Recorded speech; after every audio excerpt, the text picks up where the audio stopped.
पाकिस्तान की मईशत इस वक्त एक ऐसे दौर से गुजर रही है जहां इस्तेहकाम और तरक्की के दरमियान तवाज़ुन कायम रखना बुनियादी चैलेंज बन चुका है। स्टेट बैंक की मॉनेटरी पॉलिसी कमेटी ने आज अगले 1.5 माह के लिए शरह सूद 10.5% पर बरकरार रखने का फैसला किया है। स्टेट बैंक के मुताबिक अगरचा तरसीलात ज़र और IT बरामदात ने करंट अकाउंट खसारे को किसी हद तक संभाला हुआ है, लेकिन फिर भी दिसंबर 2025 में पाकिस्तान का करंट अकाउंट खसारा $244 मिलियन रहा, जिसकी बुनियादी वजह दरामदात में इजाफा, FBR की रेवेन्यू शॉर्टफॉल और बरामदात में सुस्त रवि है। दूसरी तरफ बिजनेस रिकॉर्डर में शाया होने वाली खबर के मुताबिक मौशी माहिरीन ने खबरदार किया है कि पाकिस्तान के लिए रवा माली साल में IMF की जानिब से मुतवक्के 3.2% GDP शरह नमू हासिल करना मुश्किल दिखाई देता है। अगर मैक्रो इकोनॉमिक इस्तेहकाम बरकरार रहा और कोई बड़ा अंदरूनी या बैरूनी मुआशी झटका ना आया तो शरह नमू ज्यादा से ज्यादा 2.5 से 3% के दरमियान रहने का इम्कान है। सवाल तो यह है कि बरामदात में सुस्त रवि और रेवेन्यू शॉर्टफॉल जैसे मसाइल से निपटने के लिए हुकूमत को फौरी तौर पर किन इस्लाहात की जरूरत है। क्या मौजूदा शरह सूद बरकरार रखने का फैसला वाकई महंगाई और मुआशी दबाव को कम करने में मौसर साबित हो सकता है, और क्या मौजूदा मुआशी हालात में IMF के अहदाफ ज़मीनी हकाइक से हम आहंग हैं या इन पर नजरसानी की जरूरत है।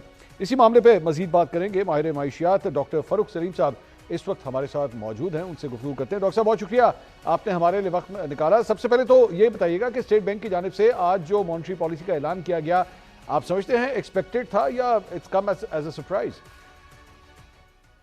देखिए, स्टेट बैंक जो फैसले कर रहा है पिछले कोई 2 सालों से बहुत ही मुश्किल तरीन फैसलों की जद में फैसले करना। इधर आपने शरह सूद कम करना है या नहीं करना या बढ़ाना है, ये बड़े मुश्किल फैसले हैं जिस किस्म की मईशत से हम गुजर रहे हैं। देखिए, अगर वो शरह सूद कम करता है तो फिर शायद फैक्ट्रियां जो कुछ बंद पड़ी हैं वो चलने लगेंगी। अगर वो कम करता है तो फिर डर इस चीज का है कि महंगाई का जिन जो है वो बोतल से वापस ना निकल आए। तो फैसला क्या करना है, ये बड़ा मुश्किल है स्टेट बैंक के लिए। लेकिन मैं समझता हूँ कि पिछले 2 साल से जो फैसला साजी हो रही है स्टेट बैंक के हवाले से, उसके नतीजे में हमने देखा है कि महंगाई जो 30-31% पे चली गई थी वो अब सिंगल डिजिट पे आ गई। इसका जो दूसरा रुख है उसी सिक्के का, वो ये है कि शरह सूद इतनी हाई रखने के नतीजे में बहुत सारी फैक्ट्रीज जो हैं वो बंद हुई। अब मामला स्टेट बैंक से मैं समझता हूं कि बालातर है।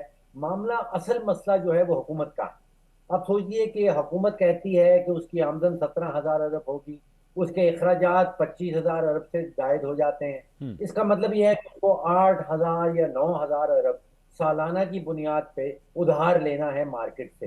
तो जब तक हुकूमत जो है वो इतनी बड़ी अमाउंट उसको चाहिए अपना खसारा पुर करने के लिए, तो इंटरेस्ट रेट को नीचे लाना स्टेट बैंक के लिए बड़ा मुश्किल हो जाता है। ठीक। अब आप सोचिए 24 करोड़ 25 करोड़ पाकिस्तानी सारे मिलके कोई सालाना सेविंग करते हैं 14 या 15,000 अरब की। उसमें से 60 या 70% जो है वो हुकूमत को चाहिए अपना खसारा पुर करने के लिए।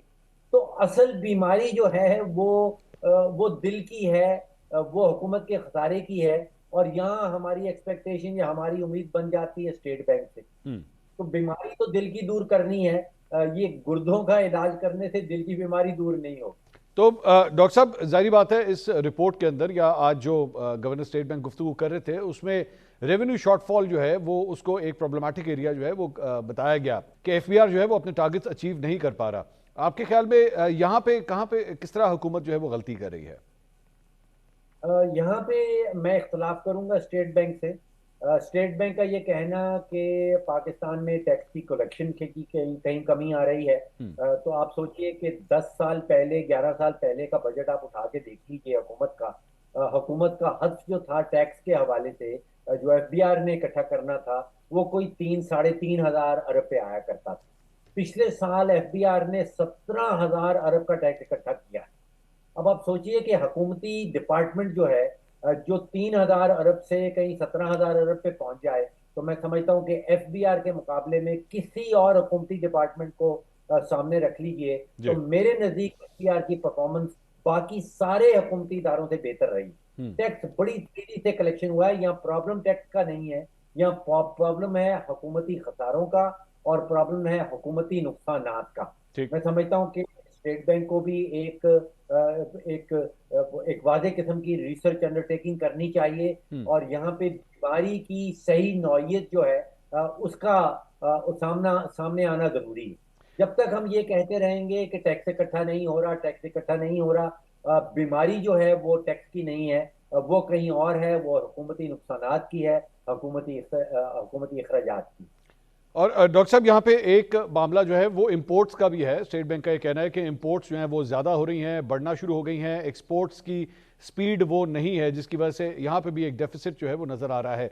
अब आप समझते हैं कि बेसिकली अगर किसी भी हुकूमती रुकन से बात की जाएगी तो वो ये कहेगा कि जनाब आईएमएफ का प्रेशर है, आईएमएफ ये चाहता है कि जनाब आप इंपोर्ट्स के ऊपर जो रिस्ट्रिक्शंस लगाते हैं, जो माजी में हुकूमतें लगाती रही हैं या मौजूदा हुकूमत या इससे पहले जो केयर टेकर गवर्नमेंट थी उनकी जानब से भी लगाई गई, उसे आपको लूज करना जो है, उसकी उसकी होल्ड को लूज करना भी एक्चुअली कंट्रीब्यूट कर रहा है इस मसले के अंदर। देखिए, आईएमएफ का नाम उठाना, अब 1950 में हम उसके मेंबर बने थे, 1950 और आज के दरमियान में कोई 24 प्रोग्राम हम ले चुके हैं। उसके नतीजे में ये कहना कि कहीं मईशत जो है वो सीधी पटरी पे चल निकलेगी, ये आईएमएफ का काम नहीं। ठीक। ये ना तो आईएमएफ के चार्टर का हिस्सा है, ना आईएमएफ कभी ये क्लेम करता।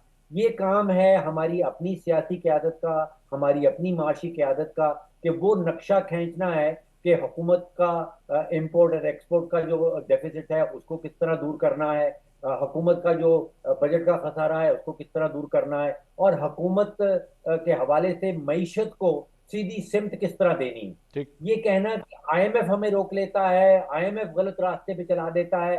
देखिए, आईएमएफ ने अपनी 80 साल तारीख में कभी भी किसी मईशत को सीधी सिमत पे नहीं चलाया। उनका काम नहीं है ये। ना ही वो अपने चार्टर में ये लिखे रखे हैं कि उनका काम किसी मईशत को सीधी सिमत दिखाना है। दोबारा से ये काम हमारी अपनी माशी की आदत का।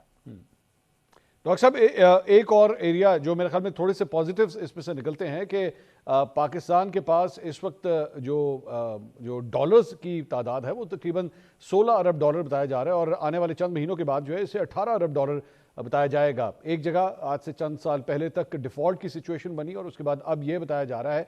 आप समझते हैं कि कम से कम डायरेक्शन शायद ठीक है, उसमें रोड ब्लॉक्स मौजूद हैं, लेकिन कम से कम डायरेक्शन दुरुस्त है? देखिए, जो जिनको हम कहते हैं मैक्रो इंडिकेटर, जिसमें से एक का आपने जिक्र किया, जो स्टेट बैंक के ज़खायर हैं, वो वाकई में पिछले 2 साल, 2 ढाई साल पहले वो 4 अरब पे होते थे, अब वो 16 अरब पे चले गए, यानी कि 400% उनमें इजाफा आया है। This is indicator in the right direction. लेकिन इसके इसी सिक्के का जो दूसरा रुख है, वो अंदरूनी रुख है, यानी कि पाकिस्तान की अंदरूनी मईशत का क्या हाल। ठीक। वहां पे पाकिस्तानियों की जो कुव्वत खरीद है, वो तकरीबन आप समझिए कि उसका बेड़ा गर्क हो गया।